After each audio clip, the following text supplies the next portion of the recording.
Australia का सूखा रेगिस्तानी इलाका जिंदा रहने के लिहाज से दुनिया की सबसे मुश्किल जगहों में से एक है। मगर इतनी मुश्किल में भी कुछ जीव खुद को जिंदा बनाए रखते हैं, जैसे कि रेड कैंगरू। लाखों साल में इसने बहुत कुछ सीखा है, मगर इस बार खतरा बहुत बड़ा है।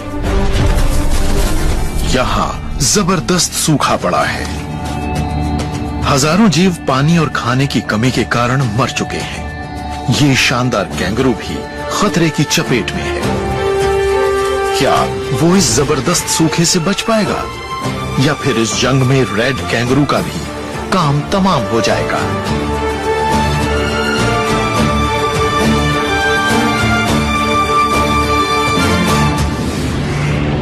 ऑस्ट्रेलिया दुनिया का सबसे पुराना कॉन्टिनेंट।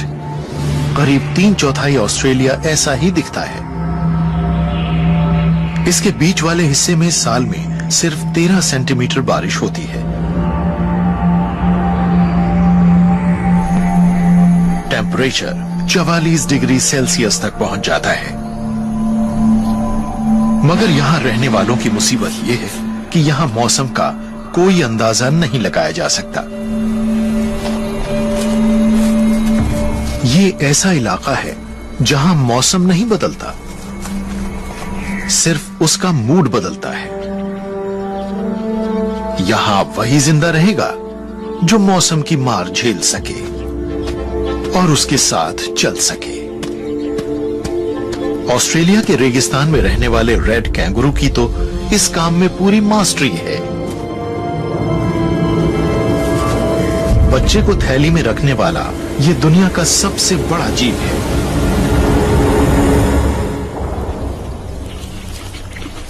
ये फीमेल अभी प्रेग्नेंट है।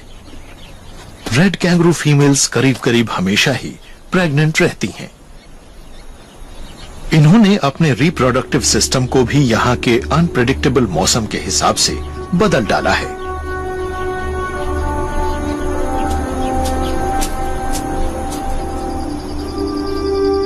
एक फीमेल एक साथ 3 बच्चों तक को पाल सकती है और तीनों डेवलपमेंट की अलग अलग स्टेज पर होते हैं।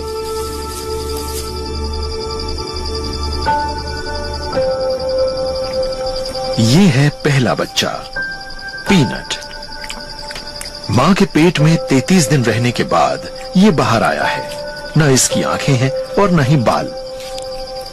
पिंक कलर का ये बच्चा मूंगफली के साइज जितना है। चलिए इसका नाम रखते हैं रस्टी। अभी इसमें ताकतवर पिछले पैरों के निशान तो दिख ही नहीं रहे, जो कैंगरू की सबसे बड़ी पहचान होते हैं। हाथों से मां के पेट पर चढ़ते हुए ये निपल्स तक पहुंचने की कोशिश कर रहा है, सिर्फ स्मेल और अपनी इंस्टिंक्ट की मदद से।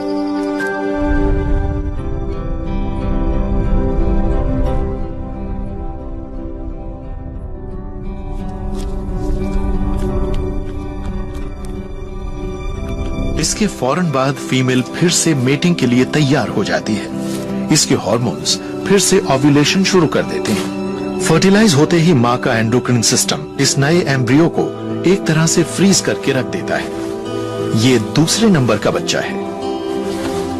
इसका डेवलपमेंट तभी शुरू होगा जब पीनट मां का दूध पीना कम करेगा। और ये है तीसरे नंबर का बच्चा। ये पाउच के बाहर से भी कभी कभार मां का दूध पी लेता है। बाकी टाइम ये आसपास की दुनिया देखता रहता है।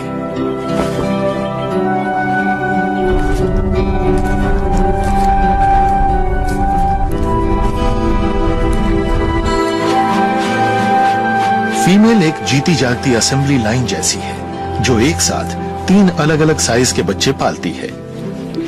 मगर मुश्किल आने पर इसे भी कड़े फैसले करने पड़ते हैं।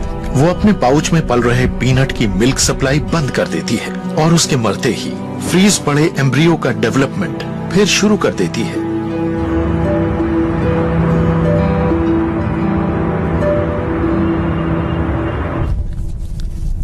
मगर हमारा रस्टी बहुत अच्छे ढंग से बड़ा हो रहा है। अब तो वो थोड़ा थोड़ा कैंगरू जैसा दिखने भी लगा है।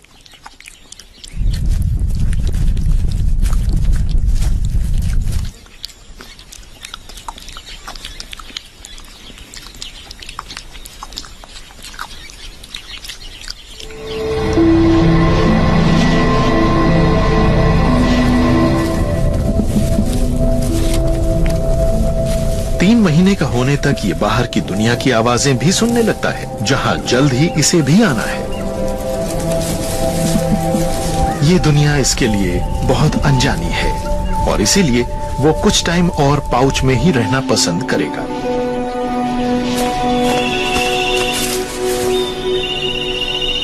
बाहर खाने की कोई कमी नहीं।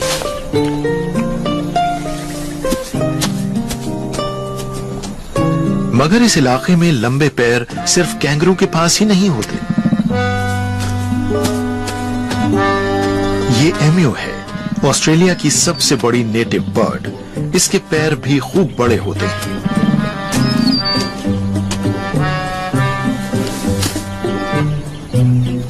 इसके पंख करीब 80% सोलर रेडिएशन को एब्जॉर्ब कर लेते हैं, जिससे नीचे की स्किन ठंडी बनी रहती है। और इस मेल एम्यू को तो वैसे भी दिमाग ठंडा रखने की जरूरत है। बच्चों को पालने की जिम्मेदारी मेल एम्यू पर ही होती है।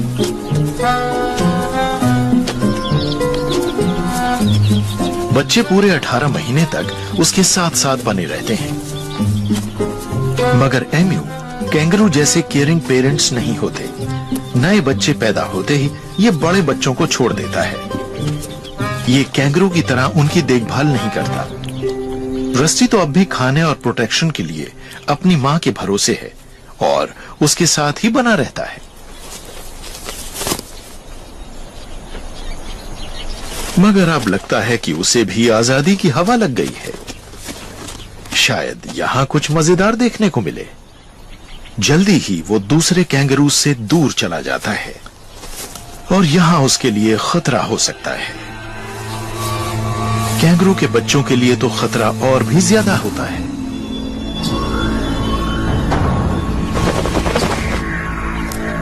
ये वेज-टेल्ड ईगल है, ऑस्ट्रेलिया की सबसे बड़ी शिकारी चिड़िया।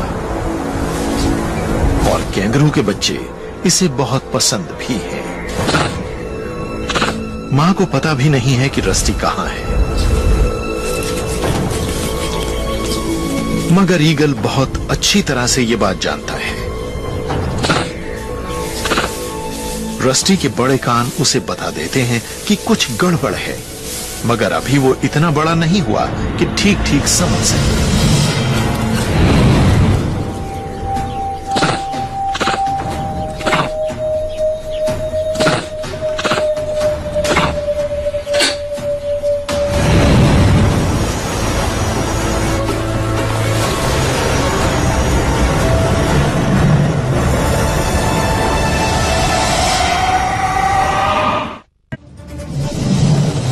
मां से दूर जाते ही रस्टी मुसीबत में घिर गया है। ईगल के पंजों में इतनी ताकत होती है कि वो रस्टी की हड्डियां भी तोड़ सकता है और उसे अपने साथ घसीट सकता है।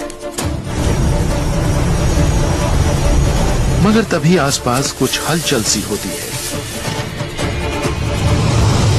एक बेचारा खरगोश जान बचाकर भाग रहा है।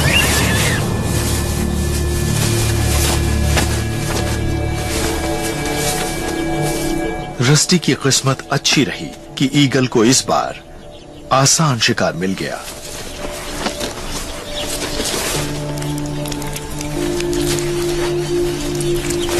रेड कैंगरूज और वेज-टेल्ड ईगल्स एक ही इलाके में रहते हैं और जब ईगल के बच्चे छोटे होते हैं तो वो लगातार शिकार करता है। ईगल की 10% से ज्यादा डाइट कैंगरू से ही पूरी होती है।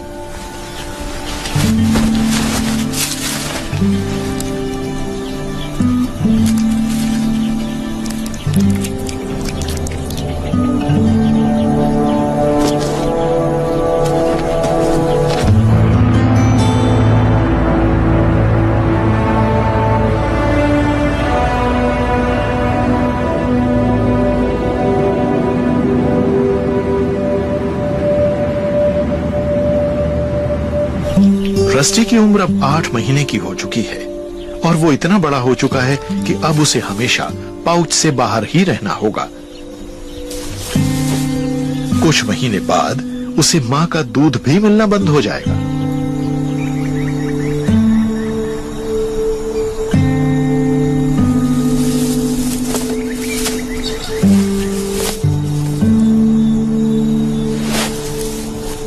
अब मां धीरे धीरे उसकी मिल्क सप्लाई कम कर रही है, क्योंकि उसके पाउच में एक और बच्चा पल रहा है और उसे भी न्यूट्रिशन चाहिए। मां अब दो तरह का दूध बना रही है, रस्टी की बहन के लिए पतला दूध और रस्टी के लिए गाढ़ा दूध। दोनों तरह का दूध अलग अलग निप्पल से निकलता है।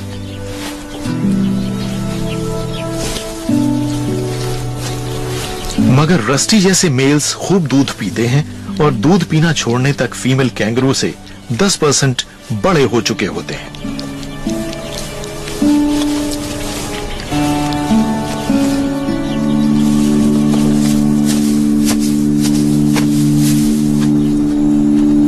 लाड़ प्यार बहुत हो चुका।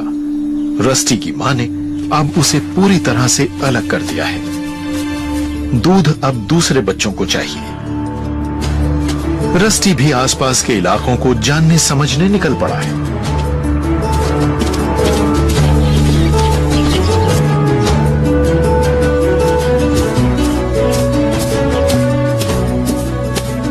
जल्दी ही उसे कैंगरूज का एक और ग्रुप दिखता है। ये ग्रे कैंगरूज हैं। ये रेड कैंगरूज से छोटे होते हैं और प्रेडिक्टेबल मौसम वाले इलाकों में रहना पसंद करते हैं। ग्रे कैंगरूज पानी की बचत नहीं करते और रेगिस्तान के किनारे पेड़ की छांव में आराम करना पसंद करते हैं। उनके लिए भी रेड कैंगरू का दिखना शायद एक नया एक्सपीरियंस है। ये उन दूर के रिश्तेदारों के मिलने जैसा है जिनसे पहली बार मुलाकात हो रही हो। ये कुछ अजीब तो है।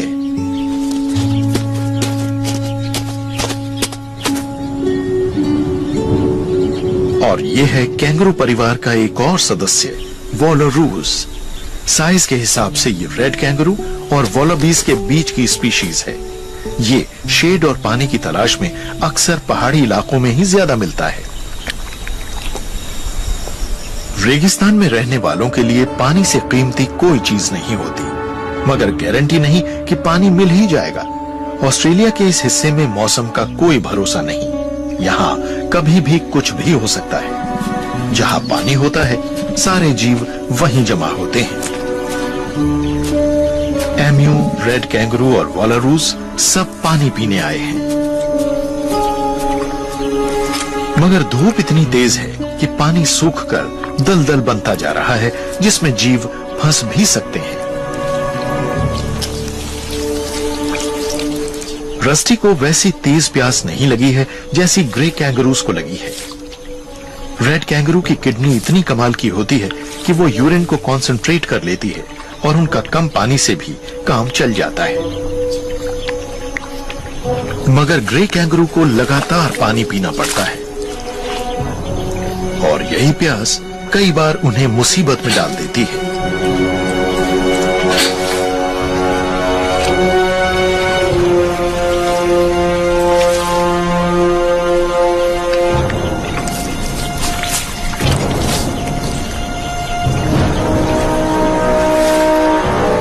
ग्रे कैंगरू का ये बच्चा बहुत गहरी मुसीबत में है और शिकारियों की नजर भी उस पर पड़ चुकी है। ये शिकारी है डिंगो। कैंगरू का बच्चा अगर मिल जाए तो डिंगो की तो मौज हो जाती है। अगर कोई कैंगरू कीचड़ में फंस जाए तो उसे भला कौन शिकारी छोड़ेगा? दूसरे कैंगरू भी उसकी मदद नहीं कर सकते। इसका मरना तय है।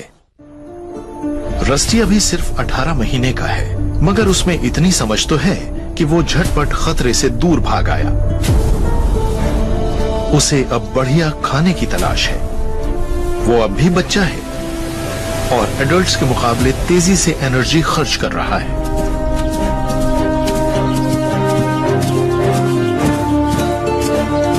वैसे तो कैंगरूज के झुंड में हजारों कैंगरूज होते हैं, मगर ये झुंड कुछ ज्यादा ही छोटा है।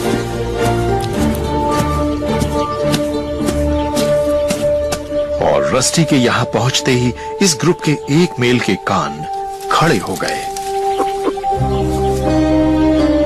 दोनों का साइज और एज एक जैसा ही है। जोड़ी बराबर की है, लिहाजा मुकाबला शुरू हो गया। मगर ये कोई जिंदगी और मौत का सवाल नहीं है।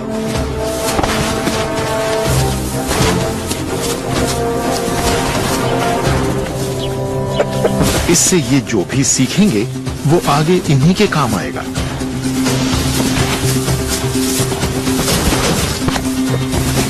जिसके हाथ लंबे होंगे मुकाबला वही जीतेगा और फीमेल्स को बस विनर से ही मतलब है।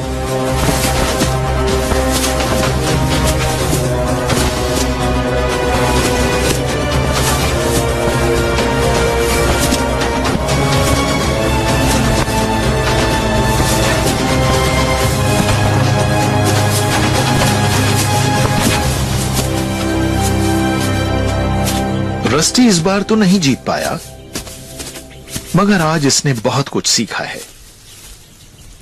इस उम्र में कैंगरू काफी सारी चीजें सीखते हैं, जिसमें काफी सरप्राइजेस भी होते हैं।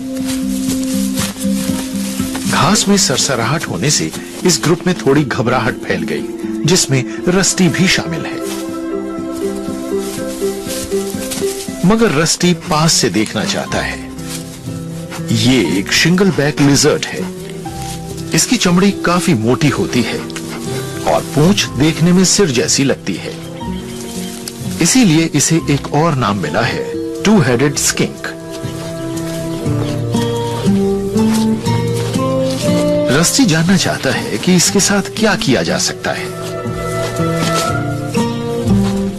इससे दोस्ती की जाए,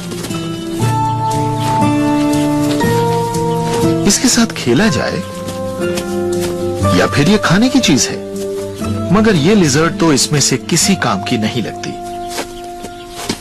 आखिरकार रस्टी ने इससे दूर जाना ही बेहतर समझा।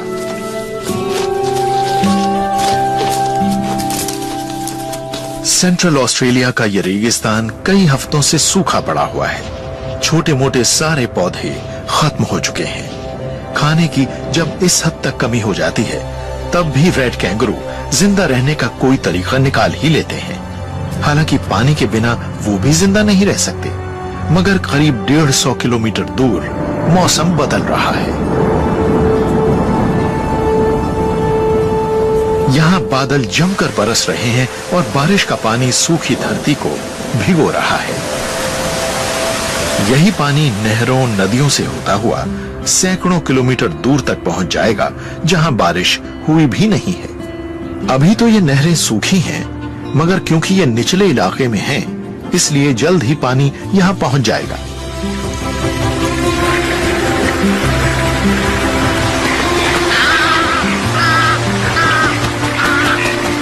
जो जगह अब तक सूखी पड़ी हुई थी, अब वो बदल रही है।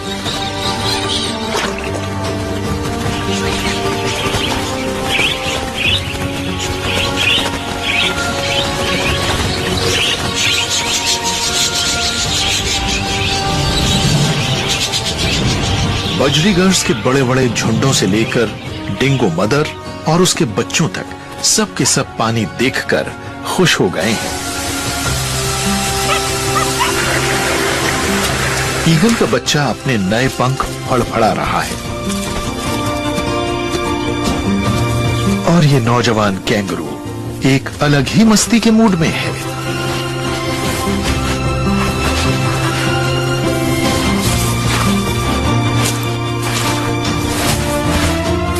एमयू जमकर पानी पीते हैं। एडल्ट एमयू दिन भर में 15 लीटर तक पानी पी जाते हैं। सभी एमयूज की तरह बच्चे भी पानी में नहाने का मजा लेते हैं।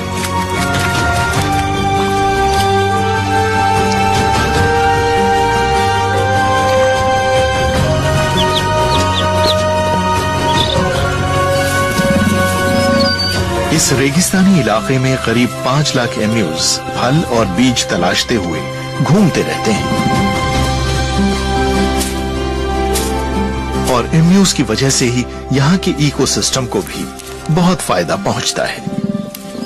फल फूल खाते हुए ये आगे बढ़ते जाते हैं और उनके बीज नीचे फैलाते जाते हैं। इन्हीं बीजों से आगे चलकर नए पौधे पनपते हैं।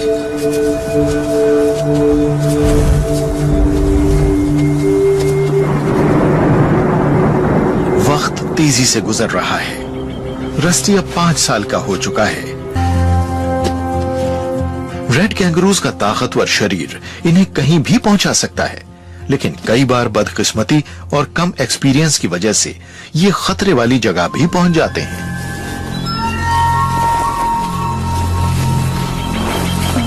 इनलैंड टाइपेन दुनिया का सबसे जहरीला सांप है। इसकी एक बाइट में इतना जहर होता है जो 100 एडल्ट इंसानों की जान ले सकता है।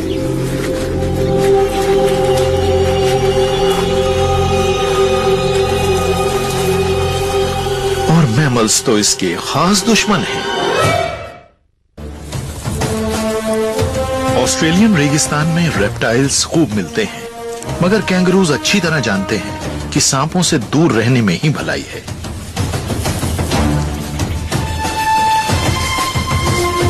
ऑस्ट्रेलिया में इंसानों की सबसे ज्यादा जान तो ब्राउन स्नेक्स की वजह से जाती है, मगर ये यहाँ का सबसे बड़ा रेप्टाइल नहीं है। रेप्टाइल किंग तो ये है। 2 मीटर तक लंबा पेरेंटी जहरीला भी है और भागता भी तेज है। एक बड़ा पेरेंटी छोटे कैंगरू तक को हजम कर सकता है, लेकिन आज तो ये इस ईस्टर्न ब्राउन स्नेक के पीछे पड़ा है।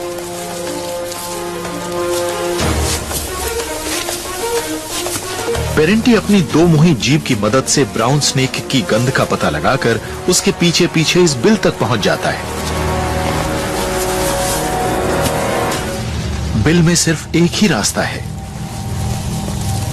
और उसके आगे पेरेंटी तैनात है। बचने के लिए यहां छिपकर ब्राउन स्नेक ने गलती कर दी।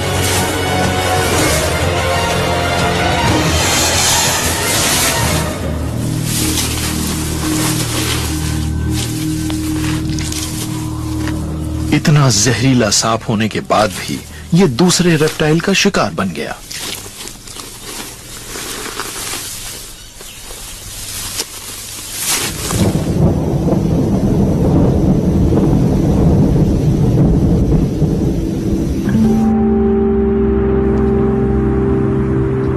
टाइम के साथ साथ रस्टी की उम्र और एक्सपीरियंस दोनों बढ़ रहे हैं। अब उसका वजन 70 किलो के करीब पहुंच चुका है और अब तक वो दर्जनों मुकाबले लड़ चुका है। इस ग्रुप से वो पहले भी मिल चुका है और इस बड़े मेल से भी, जिससे पिछली बार वो डर कर भाग गया था।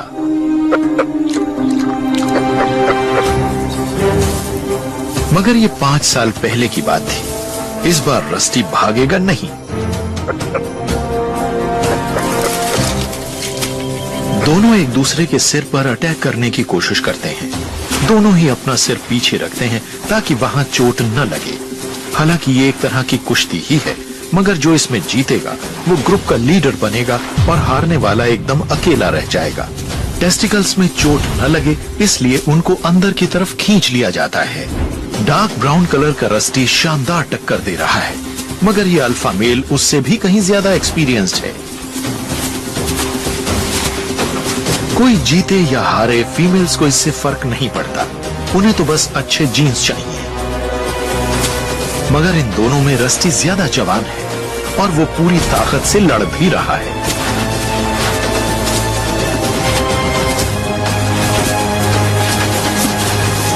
आखिरकार लीडर हार जाता है। अब सबका ध्यान इसी पर है।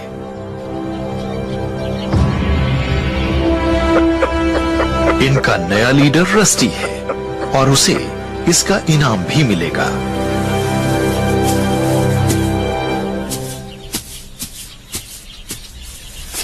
उसकी पहली पसंद ये वाली फीमेल है, मगर पहले वो सूंघ कर ये पता लगा रहा है कि वो मीटिंग के लिए तैयार है या नहीं।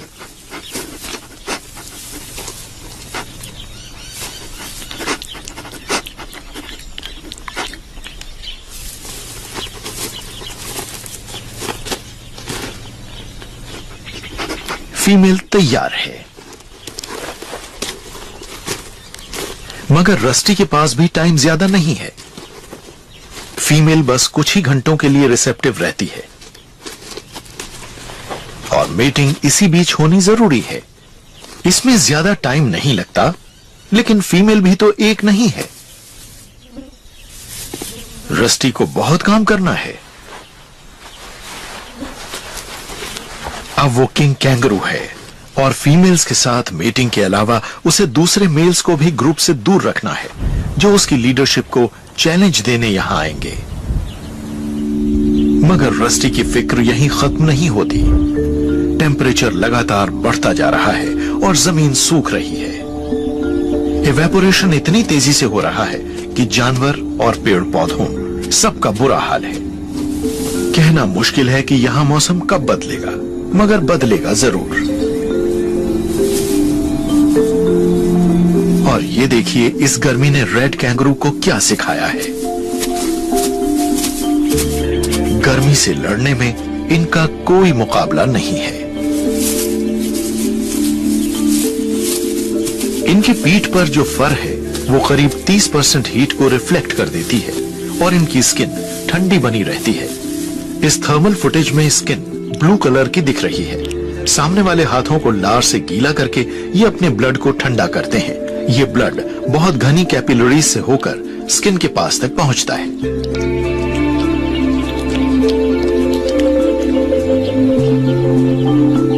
एक हफ्ते से ज्यादा हो गया है। टेम्परेचर 38 डिग्री सेल्सियस से ऊपर है और इसने 1/3 मेल्स को बच्चों को जन्म देने लायक नहीं छोड़ा है। अगर ऐसा ही टेम्परेचर 3 महीने तक बना रहा तो ये नंबर डबल से भी ज्यादा हो जाएगा। रेड कैंगरू अपने स्पर्म बचाने के लिए स्क्रोटम्स को थूक से गीला रखकर ठंडा करते हैं।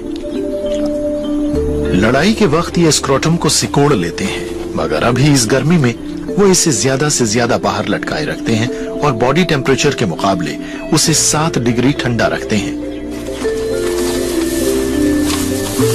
जमीन से कुछ ही इंच नीचे की रेत भी ऊपर के मुकाबले ठंडी होती है। जब तक ठंडी रेत नहीं मिलती, रेड कैंगरूज जमीन खोदते रहते हैं और फिर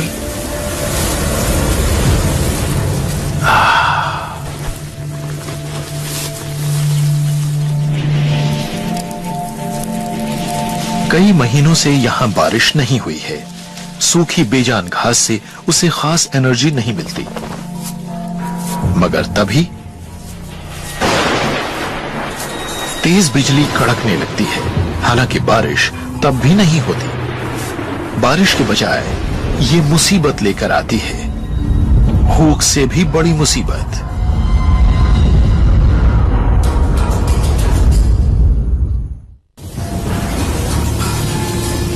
बिजली गिरने से सूखी घास में आग लग जाती है।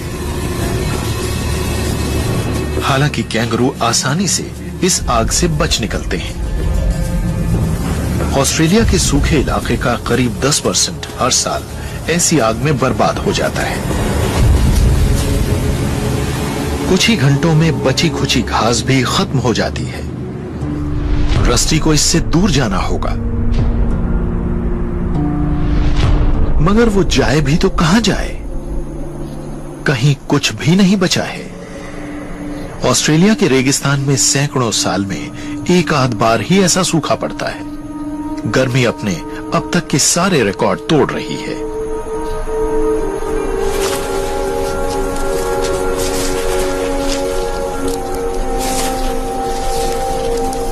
यहां रहने वाले किसी भी जीव ने ऐसा सूखा कभी नहीं देखा, ना ही रस्टी ने।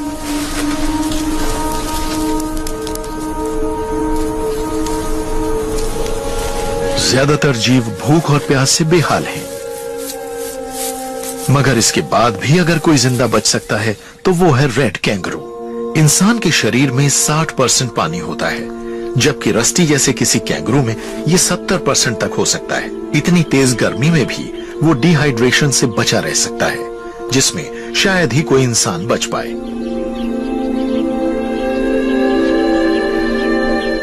रेड कैंगरू को पसीना तभी आता है जब वो भागता है।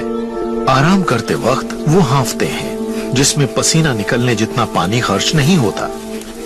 1 मिनट में 200 बार सांस लेकर वो अंदर से अपने शरीर और दिमाग को ठंडा बनाए रखते हैं।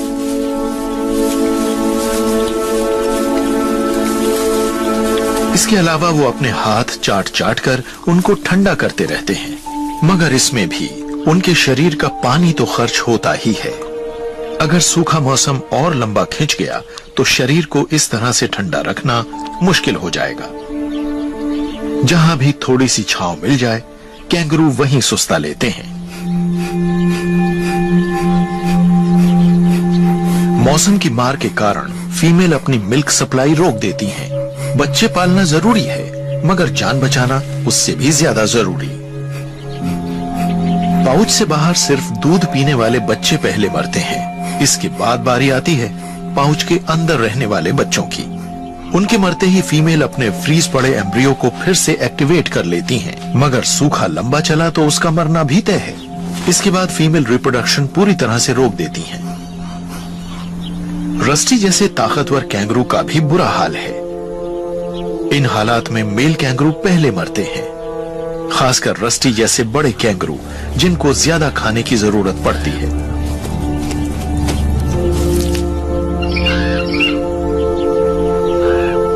रेड कैंगरू के मरते ही वेज-टेल्ड ईगल्स की दावत शुरू हो जाती है।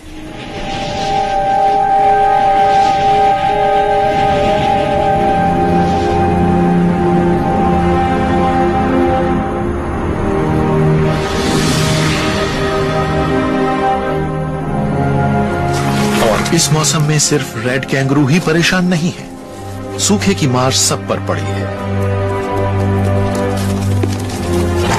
जरा सी खुराक के लिए शिकारी भी एक दूसरे से भिड़ रहे हैं।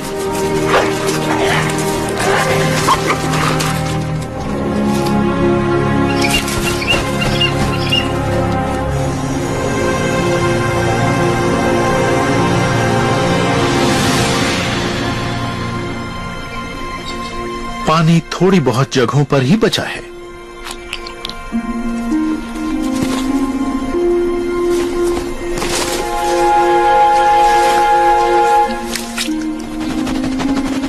पानी खारा और रुका हुआ है। आमतौर पर जीव ऐसे पानी को मुंह नहीं लगाते।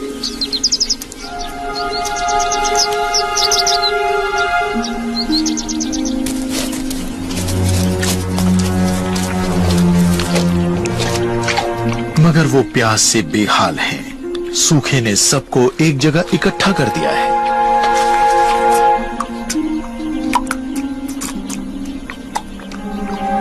और ये तो अभी शुरुआत है। ऑस्ट्रेलिया में अब ऐसे सूखे लगातार बढ़ते जा रहे हैं।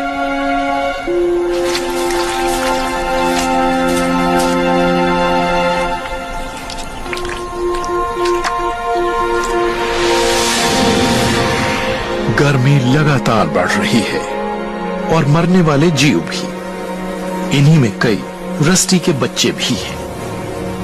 ऐसे इलाकों में सूखे की मार से 80% तक कैंगरूज जान से हाथ धो बैठते हैं।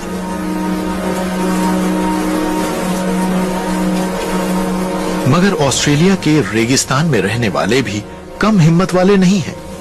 भले ही ऐसा सूखा सैकड़ों साल में कभी कभार पड़ता हो, मगर इन स्पीशीज ने हजारों साल में ऐसे न जाने कितने मौसम देखे और झेले होंगे।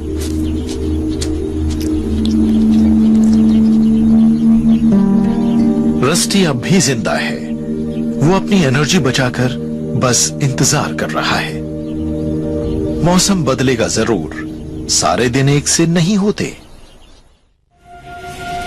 12 महीने के जबरदस्त सूखे के बाद चारों तरफ उन जानवरों के ढांचे पड़े हैं जो मौसम की मार नहीं झेल पाए।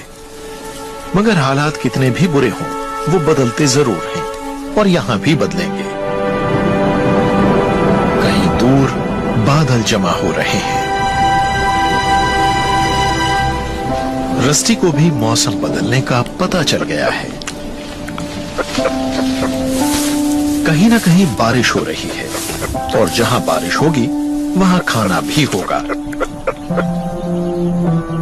उसे वहां तक पहुंचना ही होगा।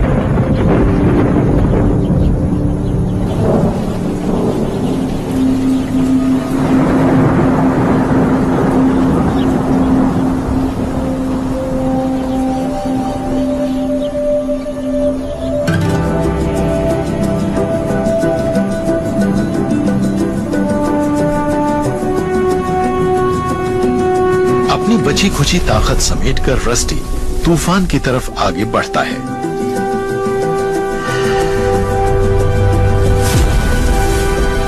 जो रेड कैंगरू जिंदा बच गए हैं वो भी वहीं जा रहे हैं।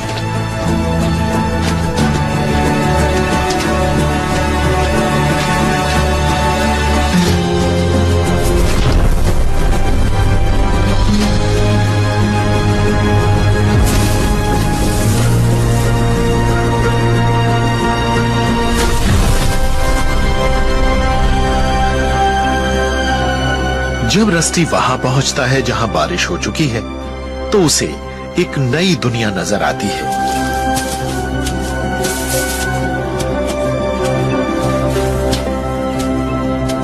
यहां न खाने की कमी है न पानी की। इनकी खुशी इस उछल कूद से साफ पता चल जाती है।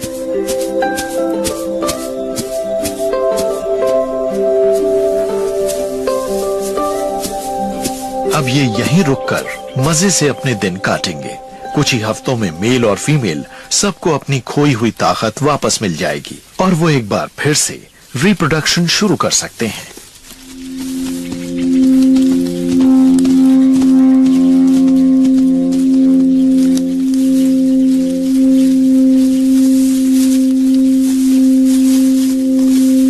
मगर ये तो बाद की बात है। पहले इस नए खतरे से निपटना होगा। ये भूखे डिंगो हैं।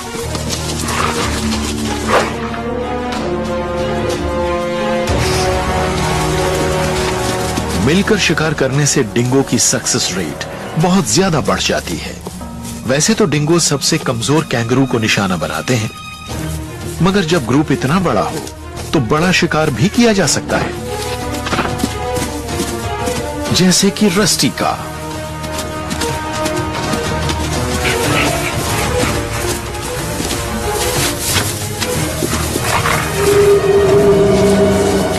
मगर खुशकिस्मती से उसकी खोई ताकत वापस आ चुकी है और वो पूरा जोर लगाकर भाग सकता है। रस्टी तेज जंप लगाकर अपनी स्पीड नहीं बढ़ाता, वो लंबी जंप लगा रहा है। उसकी एक ही जंप 7 मीटर तक की हो सकती है। 16 किलोमीटर प्रति घंटा से ज्यादा स्पीड होते ही रस्टी बड़े आराम से रॉकेट की तरह दौड़ने लगता है। रस्टी तक पहुंचने के लिए डिंगो को भी उसी की तरह तेज दौड़ना होगा। अब रस्टी की स्पीड 40 किलोमीटर प्रति घंटा हो चुकी है और डिंगो के मुकाबले वो करीब आधी एनर्जी ही काम में ला रहा है। डिंगो कभी उस तक नहीं पहुंच सकता।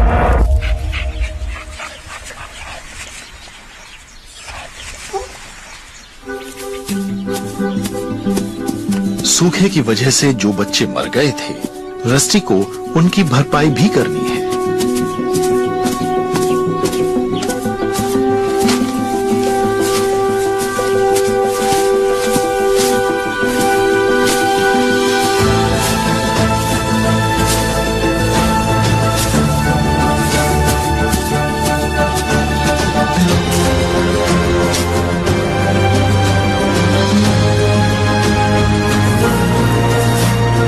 उसका वजन 90 किलोग्राम है।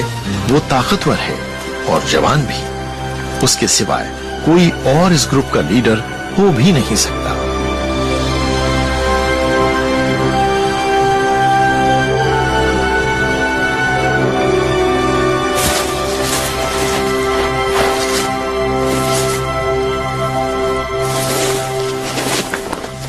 रस्टी के बच्चों को भी ऐसे ही मुश्किल और अनप्रेडिक्टेबल मौसम का सामना करने के लिए तैयार रहना होगा।